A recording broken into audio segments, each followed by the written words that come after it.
पश्चिम बंगाल में हर साल की तरह इस बार भी रामनवमी पर तनाव है। बीजेपी कल राज्य भर में भव्य जुलूस निकालने की तैयारी कर रही है, जिसे ममता सरकार की इजाजत नहीं मिल पा रही है, जिसके बाद बीजेपी को कोर्ट का अदालत का रुख करना पड़ा। लेकिन वही ममता सरकार वक्त संशोधन बिल के विरोध में हो रहे प्रदर्शन पर किसी तरह का पहरा नहीं लगा पा रही। यहां भड़काऊ बयान दिए जा रहे हैं। इन सब के बीच बीजेपी के जुलूस को लेकर भी सुरक्षा कड़ी कर दी गई है, लेकिन हालत संवेदनशील है। रिपोर्ट देखिए। 6 अप्रैल 2026 का महाप्रयोग है। कोलकाता में मौलाना ब्रिगेड वर्सेज अंजनी सेना। रामनवमी का तनाव, संयोग या प्रयोग। हर साल की तरह इस बार भी रामनवमी को लेकर पश्चिम बंगाल में एक बार फिर तनाव है। बीजेपी और ममता सरकार आमने सामने हैं। रामनवमी के जुलूस को लेकर सियासत पूरे उफान पर है। इसकी एक वजह ये भी है, वक्फ संशोधन बिल को लेकर मौलाना ब्रिगेड भी सड़क पर है, जिसे ममता सरकार का समर्थन हासिल है। हालांकि इस बीच कोलकाता हाईकोर्ट ने ममता सरकार को बड़ा झटका देते हुए अंजनी पुत्र सेना और विश्व हिंदू परिषद को रामनवमी का जुलूस निकालने की इजाजत दे दी है। रामनवमी को लेकर तैयार है पश्चिम बंगाल पुलिस। पश्चिम बंगाल पुलिस की तरफ से सिर्फ कोलकाता में रामनवमी के दिन सुबह से लेकर रात तक तैनात रहेगा 3500 से लेकर 4000 पुलिसकर्मी। पुलिस का सूत्र के हवाले से जो खबर है कि कोलकाता का जिस जगह से रैली निकलने वाला है उस जगह में ड्रोन से मॉनिटरिंग किया जाएगा। हाई राइज जो बिल्डिंग है उसके ऊपर से भी मॉनिटरिंग किया जाएगा और उसके साथ साथ ही सीसीटीवी इंस्टॉल भी किया गया है। सीसीटीवी कैमरा, ड्रोन के साथ साथ ही जो वीडियोग्राफी वो भी किया जाएगा, पुलिस की तरफ से कहा जा रहा है। हर एक जगह पर डीसी रैंकिंग ऑफिसर्स मौजूद रहेंगे, एसीपी रैंकिंग ऑफिसर भी मौजूद रहेंगे और उसके साथ साथ ही आईपीएस रैंकिंग ऑफिसर्स भी कोलकाता के रास्ते में मौजूद रहेंगे। पुलिस ऑफिशियल्स के साथ मनोज वर्मा जो कि कोलकाता पुलिस का सीपी है, उनका बैठक हुआ। उस बैठक में डिसाइड किया गया है कि कोलकाता का कौन से जगह सेंसिटिव है। उस सेंसिटिव जोन के ऊपर भी पुलिस का ध्यान रहेगा। पुलिस की तरफ से मोबाइल पेट्रोलिंग किया जाएगा, ऐसा कोलकाता पुलिस का सूत्र के हवाले से खबर है। अंजनी पुत्र सेना की ये रैली नरसिंह मंदिर से शुरू होकर जीटी रोड से होते हुए हावड़ा मैदान में खत्म होगी। पश्चिम बंगाल सरकार ने शुरू में इस पर आपत्ति जताई थी। इसके लिए 2023 और 2024 में अदालती आदेशों के पिछले उल्लंघन का हवाला दिया गया था, जिसके कारण कई पुलिस मामले दर्ज किए गए और राष्ट्रीय जांच एजेंसी ने भी जांच की। हालांकि कोर्ट ने कुछ शर्तों के साथ इजाजत दे दी है। जुलूस में हथियार ले जाने की इजाजत नहीं है। जुलूस में शामिल होने वालों को पुलिस और प्रशासन के पास अपना पहचान पत्र जमा करना होगा। अंजनी पुत्र सेना और विश्व हिंदू परिषद को सुरक्षा के लिहाज से अलग अलग समय पर जुलूस निकालने की परमिशन दी गई है। इसके साथ ही जुलूस में लोगों की संख्या को भी सीमित कर दिया गया है। हम बार बार बोलते हैं, बंगाल में कोई भी प्रोग्राम करता है, पॉलिटिकल हो चाहे धार्मिक हो, कोर्ट से परमिशन लेना पड़ता है। यहाँ की सरकार, पुलिस परमिशन नहीं देता है। इसलिए रामनवमी के जो प्रोग्राम है, पूजा है, शोभा यात्रा है, वो हिंदू समाज अपना ट्रेडिशन के अनुसार करेगा। पुलिस का जिम्मेदारी उसमें और शांतिपूर्वक अनुष्ठान उसको देखना, व्यवधान नहीं डालना है। पुलिस जानबूझकर गड़बड़ करता है और आगे कोर्ट में जाता है कि बोले देखो वहाँ तो गड़बड़ हुआ था, नहीं मिलना चाहिए।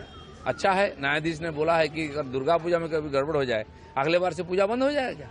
ऐसा निकम्मा पुलिस देश में कहीं नहीं है। अभी पूजा हमारा रामनवमी में जुलूस नहीं निकले, इसलिए जगह जगह दंगा फसाद कराया जा रहा है।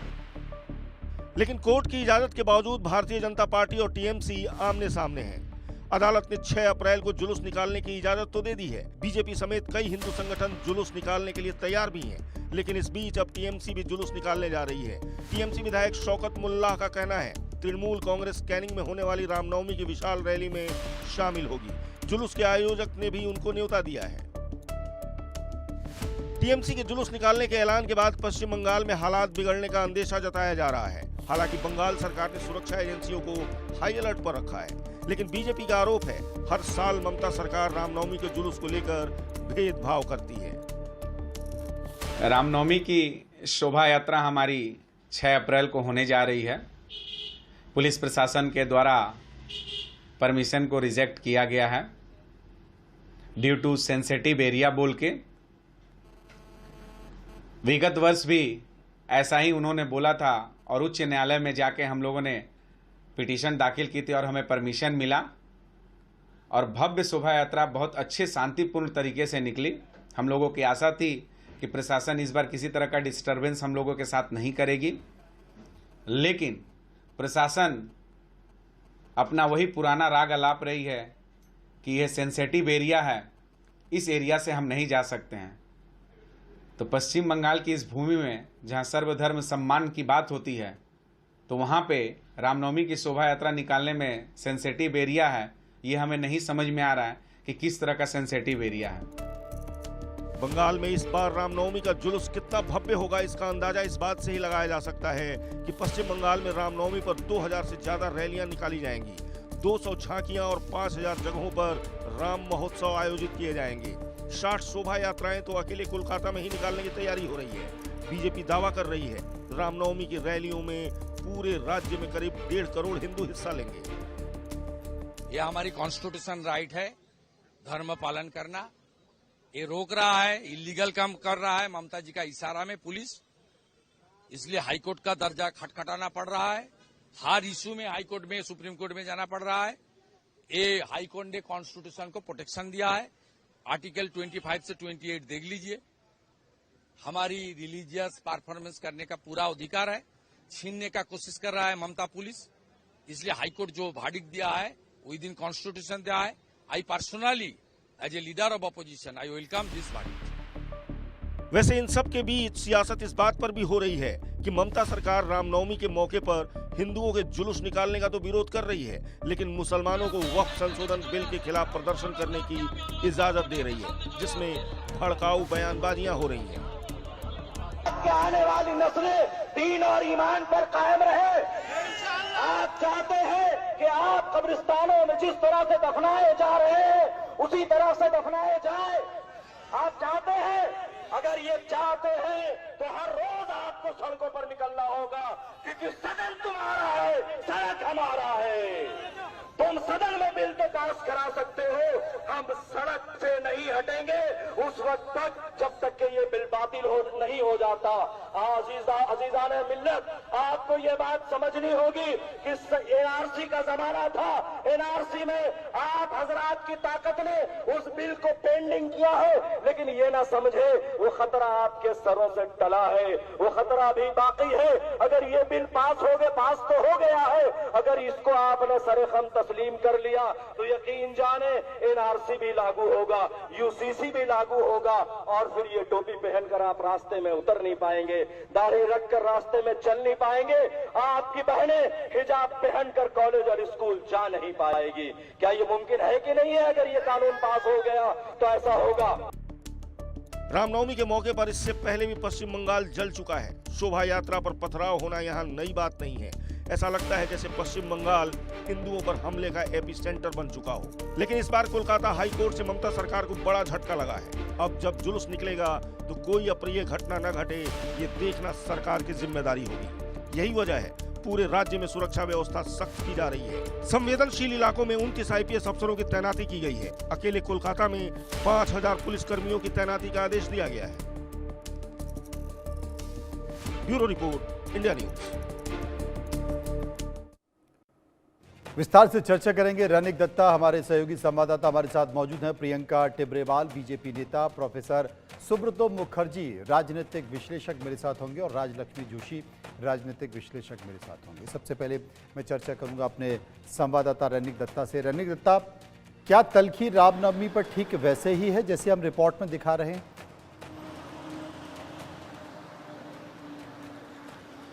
देखिए, कल का जो रामनवमी होने जा रहा है पश्चिम बंगाल में, इस तरीके का रामनवमी पश्चिम बंगाल में इसके पहले नहीं देखा गया है, क्योंकि इसके पीछे कारण अगर देखिएगा तो 2022 साल और 2023 साल का घटना देखिएगा। 2022 साल जिस तरीके से रामनवमी पालन किया गया था, उसमें हावड़ा जिला का रिश्ता उस एरिया में बहुत सारे घटना सामने आया था, बहुत सारे हिंसा का घटना सामने आया था। उसके बाद 2023 साल में एकदम शिवपुर पुलिस स्टेशन के सामने जिस तरीके का माहौल तैयार हुआ था रामनवमी का प्रोसेशन को सामने रखते हुए, ये 2 साल के बाद 2024 साल में एक दूसरा तस्वीर देखने को मिला था।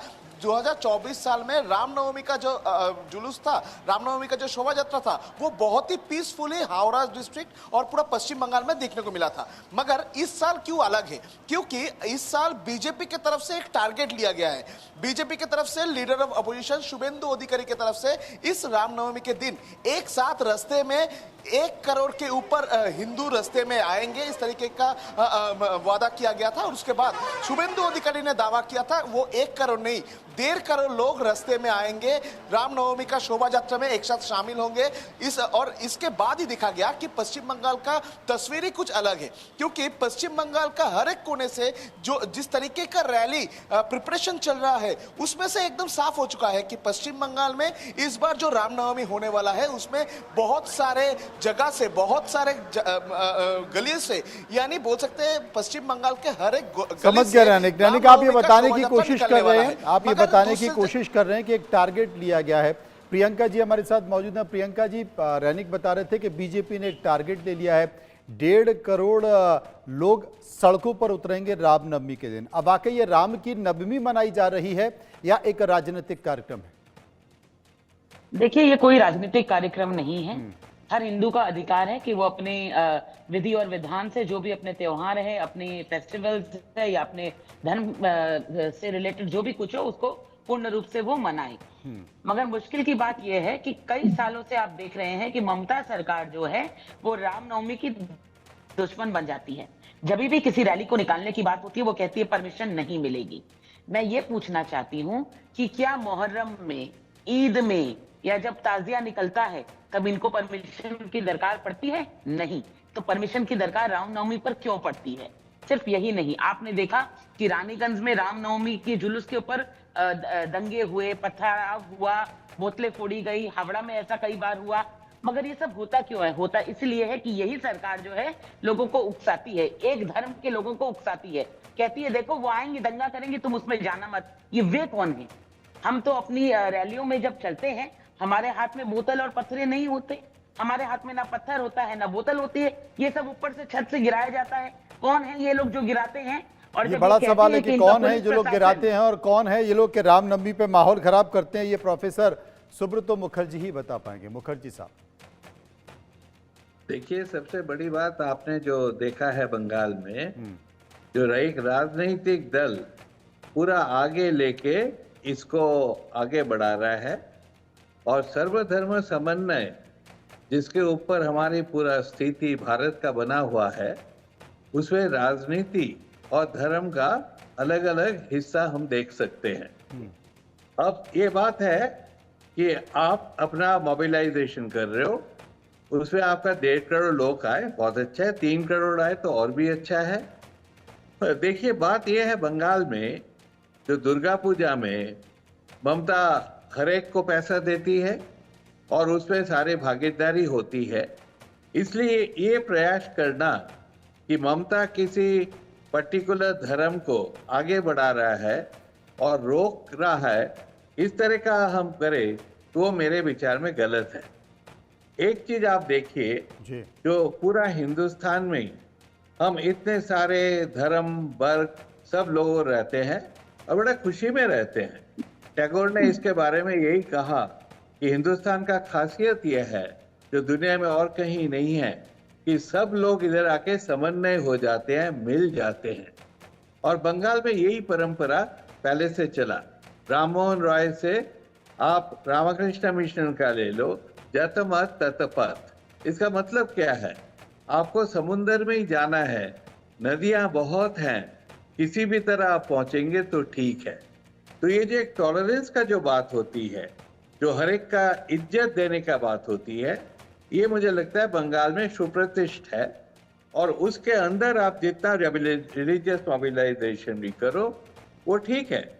लॉ एंड ऑर्डर स्टेट का बिजनेस होता है, उसमें कुछ प्रोहिबिशन स्टेट करना चाहती है, उसको कोई गलत दृष्टिकोण से नहीं देखना चाहिए। गलत दृष्टिकोण से नहीं देखना चाहिए, लेकिन बावजूद माहौल क्यों खराब हो रहा है? राजलक्ष्मी जी मेरे साथ मौजूद हैं। हिंदुओं के घर जला दिए गए, क्या किया इस सरकार ने? पूछिए इनसे, कितनी शांतिपूर्ण सरकार है। पूछिए कि जब हिंदुओं के घर जलते हैं तो कहाँ चला जाता है लॉ एंड ऑर्डर? और इनसे पूछिए कि दुर्गा पूजा में जो पैसा देने की बात कर रहे थे, क्यों दुर्गा पूजा के विसर्जन को पोस्टपोन किया जाता है मुहर्रम के लिए। पूछिए इनसे कि क्यों सरस्वती पूजा को मनाने बता पर दीजिए रोक लगाया सुब्रतो जी। जाता है। इन्होंने बड़े बड़े नाम गिनाए, सुब्रतो जी बता विवेकानंद जी, दीजिए। ये वो, तो आप लोग उनका नाम लेने लायक नहीं है। मैं बोलूं? जी जी, आप ही से पूछा। देखिए, इस तरह का आप बाल उखड़ाओगे तब अच्छा आलोचना नहीं हो सकता। हमको सबको लेके सबके साथ चलना है। एक लॉ एंड ऑर्डर स्टेट का बिजनेस होता है, उसमें कोई भी कुछ एडजस्टमेंट करे उसमें कोई बुराई नहीं होता है।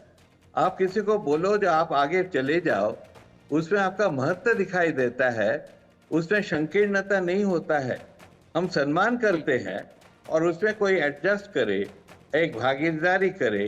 तो आप रामायण जब चल रहा था पूरा हिंदुस्तान में, जितने हिंदू देखते उतना मुसलमान भी देखते थे। और राम का जो परिचय है वो तो सर के ऊपर है, वो तो भगवान है, भगवान सबके लिए। ये मान्यता हमें देना चाहिए। और उसके बाद जैसे आपने चार्जेस लगा रहे हो, उसका पूरा स्टैटिस्टिकल पूरा लॉ एंड ऑर्डर है, आपका कोर्ट्स है। हिंदू का घर जलाना, इस तरह का बात करना नहीं चाहिए, इससे तनाव बढ़ती है। आपको सबको लेके चलना है। किसी का भी घर जला है तो वो गलत है, उसको हमें रोकना चाहिए। राजलक्ष्मी जी मेरे साथ हैं, एक बार उनके पास चलूंगा। राजलक्ष्मी जी, उत्तर 24 परगना में ऐसा ही मामला हुआ है कि वहाँ पर एक इसी उत्सव को लेकर रामनवमी की शोभा यात्रा निकल रही थी, वहाँ पर पथराव कर दिया, वहाँ पर हंगाम हो गया, पंडाल को जलाने की कोशिश की गई, आग लगा दी गई। 2 बजे तक सब लोग रहे, लेकिन 4 बजे पहुंचे तो वहाँ पर आग लगा दी गई। ठीक इसके उलट दुर्गापुर में ऐसा ही हुआ। दुर्गापुर में हुआ कि वहाँ के औद्योगिक क्षेत्र में रामनवमी का कार्यक्रम था, तो मुस्लिम समाज के लोग, अल्पसंख्यक समाज के लोग वहाँ पर हिंदू भाइयों के लिए शरबत और शीतल जल की व्यवस्था कर रहे थे, वो उन्हें पिला रहे थे। मुझे लगता है कि यही इस देश की प्रकृति है, लेकिन बावजूद भी इस तरह का तनाव, इस तरह की तस्वीरें, और ये कुछ बंगाल में ज़्यादा ही हो रहा है। जी बिल्कुल मनोज जी, और सबसे पहले मैं आपको और आपके सभी दर्शकों को एडवांस में रामनवमी की शुभकामनाएं देती हूँ, और मेरे पैनल पे जो है उनको भी। देखिए, ये एक आनंदमयी एक त्योहार होना चाहिए, न कि ऐसा कि हर बार एक ही समुदाय, जो हिंदू समुदाय है, ये सोचने पर मजबूर हो कि इस बार इनको शोभा यात्रा के लिए परमिशन मिलेगा कि नहीं, पूजा पंडाल के लिए परमिशन मिलेगा कि नहीं। हर बार उनको हाई कोर्ट जाना पड़े, कोर्ट से परमिशन लेनी पड़े, क्योंकि पुलिस उनको परमिशन ही ना दे। और उतना ही नहीं, जो उनके जो शोभा यात्रा है उसमें 200 ही लोग जा सकते हैं, 1000 लोग जा सकते हैं। उसमें आप झंडा भी नहीं लेके जा सकते, जो पताका होता है जिसमें एक छोटा सा डंडा लगा होता है, क्योंकि ये सब जो है वो आप निषेध है, आप नहीं लेके जा सकते इसको। लेकिन यही सब रिस्ट्रिक्शंस जो है, ये मुहर्रम पे या कोई भी समुदाय की कोई भी त्योहार पे नहीं होता। तो ये तो होना ही है कि हिंदुओं को वहां पर थोड़ा सा ये रिस्ट्रिक्टेड लगेगा ही लगेगा।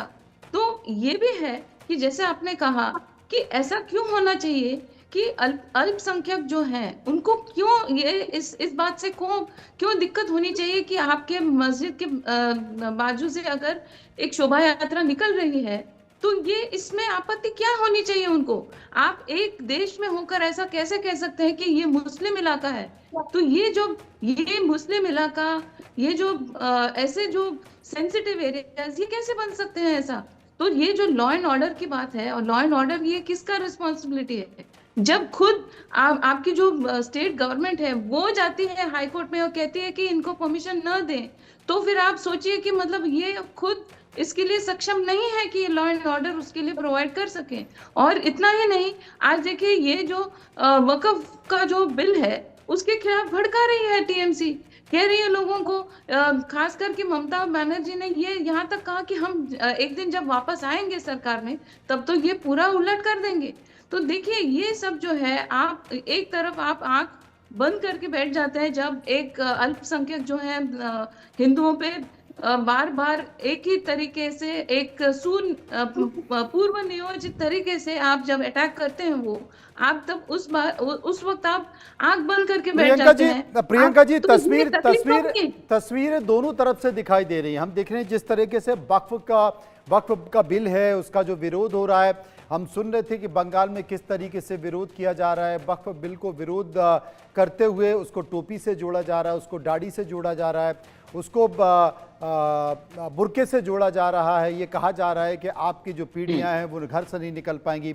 ये भी कहा जा रहा है कि आपके जो शमशान हैं, आपके जो वहां पर अब लोगों को इस तरीके से नहीं दफनाने दिया जाएगा जिस तरीके से दफनाने दिया जाता है। एक तरफ तो वो शक्ति है, वो चैलेंजेस दिखाई दे रहे हैं, दूसरी तरफ 1.5 करोड़ लोग जब हिंदू भगवे के साथ सड़कों पर उतरेंगे, वो भी एक संकेत के तौर पर प्रदर्शनी, शक्ति प्रदर्शनी माना जाए। देखिए, सरकार का भेदभाव इससे पता चलता है। अभी ये परमिशंस और रैलीज की बात कर रहे थे, इस वकफ का जो आपने एक सीन दिखाया जो जब वो भड़का रहे थे, मैं आपको 100% बता सकती हूं कि उस रैली के लिए या उस प्रोटेस्ट के लिए कोई परमिशन की दरकार नहीं पड़ी होगी और ना ही कोई सरकार के पास गया होगा, लेकिन वो लोगों को भड़काने का काम कर रहे हैं। यहाँ पर आप बाइक पर देखिए, ये टोपी पहन करके घूमते हैं बिना हेलमेट लगाए, इनको पकड़ा नहीं जाता, मगर हिंदुओं को पकड़ पकड़ के फाइन दिया जाता है। ये कहते हैं कि आप इस तरह के एरिया से रैली नहीं निकाल सकते। मैं आपको जगह का नाम बताती हूँ, डायमंड हार्बर और कैनिंग। जब मुहर्रम का ताजिया निकला तो मंदिरों को कपड़ों से ढक दिया गया और लेकिन इस सरकार ने कुछ नहीं कहा, चुप रहा। टॉलरेंस सारा हिंदुओं से ही ये चाहते हैं। ये भाई साहब अभी बात कर रहे थे कि एडजस्टमेंट करके चलना चाहिए, सारा टॉलरेंस हम ही से चाहते हैं, सब कुछ हम करें, कल घरों से निकलना बंद कर दें। सुब्रत साहब, बड़ा गंभीर आरोप है प्रियंका जी का। देखिए, आरोप करना बहुत आसान है। जिस देश में मेजॉरिटी हिंदूज हैं और सैकड़ों साल से हम लोगों ने ठीक ठाक रहा, अब क्या खास बात हो गया 10 साल में कि हिंदू खतरे में पड़ गए? ये तो हास्यकर है। ये जो बोल रहे हैं हेलमेट, दिल्ली में हेलमेट कौन पहनता है? मैं तो जब सुबह जाता हूँ मैं देखता हूँ हर कोई लड़का लड़की विदाउट हेलमेट चल रहा है। जो आजकल 10 मिनट में पहुंचाने के लिए जो भागते हैं वो रूल मान के चलते हैं क्या? आप देश को रूल अबाइडिंग बनाओ, शांति हरेक के लिए आओ। ये देश में भागीदारी हरेक का है। एक इंडिविजुअल डेमोक्रेसी इंडिविजुअल बेस्ड होता है, कलेक्टिव मेजॉरिटी से नहीं होता है, माइनॉरिटी राइट से होता है। तो आपको लेकिन सुब्रतो साहब, आपने जो प्रियंका जी से कहा है, कि पहले तो हिंदू सारे सुरक्षित थे, लेकिन जब से 2014 से बीजेपी की सरकार आई है तभी से हिंदू खतरे में आ गया, ये आरोप है प्रियंका जी। मैं कह तो रही हूँ, ममता बनर्जी की स्पीच है जहां वो कहती है कि मुसलमान दूध देने वाली गाय है और हम उनकी लात भी खाएंगे। ये ममता बनर्जी के ही काम है कि बांग्लादेश से लोग यहाँ आए जा रहे हैं और वोटर कार्ड और आईडी कार्ड सब बनवाए जा रहे हैं और उनके ही तुष्टीकरण के लिए अपनी राजनीति का चूल्हा चौका ममता बनर्जी चलाए हुए हैं। इसीलिए हिंदुओं की कोई परवाह नहीं। मुझे तो डर लगता है, गलत बोल रही है। बीएसएफ जो है वो सेंट्रल गवर्नमेंट का है, स्टेट गवर्नमेंट का है नहीं। ये बांग्लादेशी हिंदुस्तान में आ रहे हैं, इसमें ममता गवर्नमेंट का कोई रोल नहीं है। बीएसएफ सेंट्रल गवर्नमेंट का है, होम मिनिस्ट्री का है। प्लीज आप पहले फैक्ट तो कर दीजिए, गलत मत बोलिएगा, आर्ग्यू कीजिएगा, अच्छी तरह बोलिए, पर गलत फैक्ट्स मत दीजिए। अमित शाह जी ने पार्लियामेंट में कहा कि 450 किलोमीटर जो जगह आप फेंसिंग के लिए देना है हमें दीजिए। 3 बार चिट्ठी लिखी, ममता सरकार का उस पर कोई एक्शन नहीं। अरे कैसे बंद करेगी, कैसे फेंसिंग कर देगी? क्योंकि वोट बैंक तो वहीं से आए जा रहा है और यहाँ का बंगाली जो है वो नौकरियां कर रहा है कहाँ? दिल्ली, हरियाणा, पंजाब में। लड़के कहाँ जा रहे हैं काम करने? जा रहा है कोई राजस्थान, जा रहा है कोई कर्नाटक। बांग्लादेश के लोग भी यही बोलते हैं, 26 लाख हिंदुस्तानी उधर काम कर रहे हैं। आप फैक्ट्स दीजिए, आप सुनिए, एक कमीशन बैठाइए, वो जांच कर। आपके बोलने से नहीं होगा, मेरे बोलने से नहीं होगा। जा रहे हैं पश्चिम बंगाल, आपको घर में बैठ करके बात आती है? बंगाली होते हुए बंगालियों के लिए दर्द नहीं आपको? क्योंकि जिन रोहिंग्या तो बहुत गर्व है बंगालियों के लिए, मैं पूरा बंगाली हूं। बड़ा गंभीर आरोप लगा दिया सुब्रतो मुखर्जी साहब। प्रियंका टिब्रेबाल ने आपके ऊपर बड़ा गंभीर आरोप लगा दिया कि बंगाली होते हुए आपके अंदर बंगालियों को लेकर दर्द नहीं है।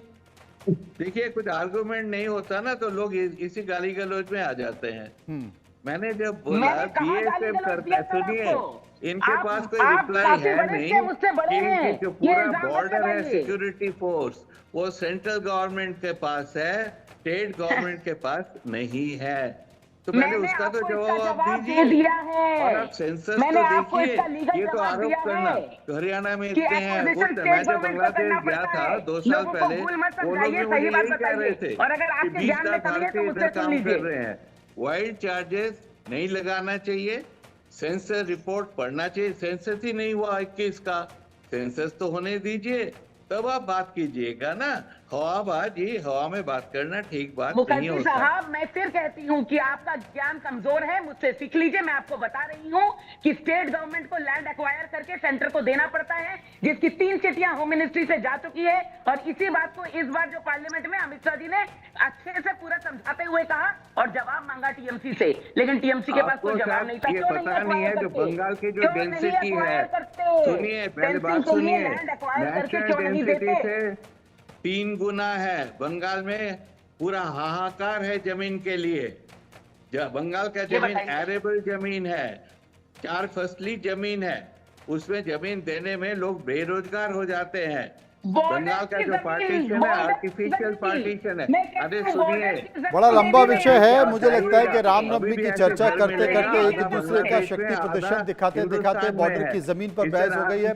बहुत बहुत शुक्रिया करूंगा मैं सभी लोगों का जो मेरे साथ इस चर्चा में मौजूद रहे। लेकिन बंगाल की स्थिति ऐसी है कि जब जब रामनवमी आती है वहां पर तनाव बढ़ जाता है।